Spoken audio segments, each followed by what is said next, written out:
Si vous êtes en liste d'attente pour une partie ou l'ensemble de vos vœux le 1er juin, rassurez-vous, les listes d'attente vont évoluer très rapidement dès les premiers jours.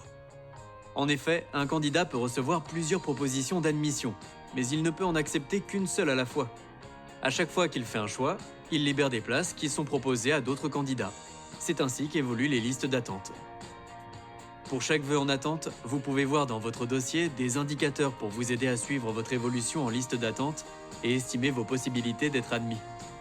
Vous pouvez consulter votre position dans la liste d'attente, qui sera actualisée tous les matins en fonction des désistements des autres candidats, le nombre total de candidats en liste d'attente et le nombre de places proposées par la formation. Vous trouverez aussi des infos sur le classement de la formation, c'est-à-dire l'ordre selon lequel la formation a classé les candidats et fait des propositions d'admission. Votre position dans le classement, qui est fixe. Il a été établi par la formation à la suite de l'examen de votre dossier.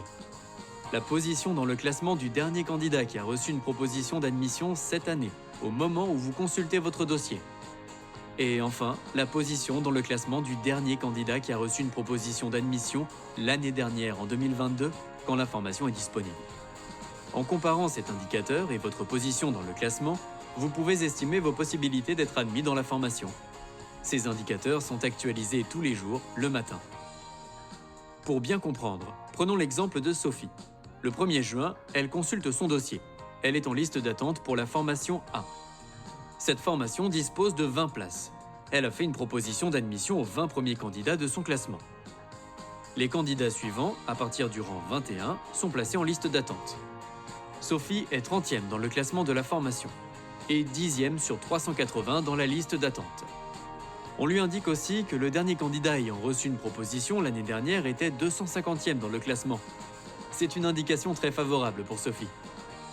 2 jours plus tard, au matin, 11 candidats ont accepté la proposition d'admission et 9 l'ont refusée. 5 candidats qui étaient en liste d'attente ont aussi renoncé à leurs vœux. La liste d'attente a donc évolué. En effet, la formation A fait de nouvelles propositions d'admission jusqu'au rang 33 de son classement. Sophie est 30e. Elle a donc reçu une proposition. Sophie a 2 options. Soit elle accepte définitivement la proposition d'admission de la formation A et renonce ainsi à ses autres vœux, soit elle accepte la proposition d'admission de la formation A et garde un ou plusieurs vœux en attente qui ont sa préférence. Et si elle reçoit une proposition d'admission pour une de ces formations, elle pourra l'accepter et renoncer à la formation A.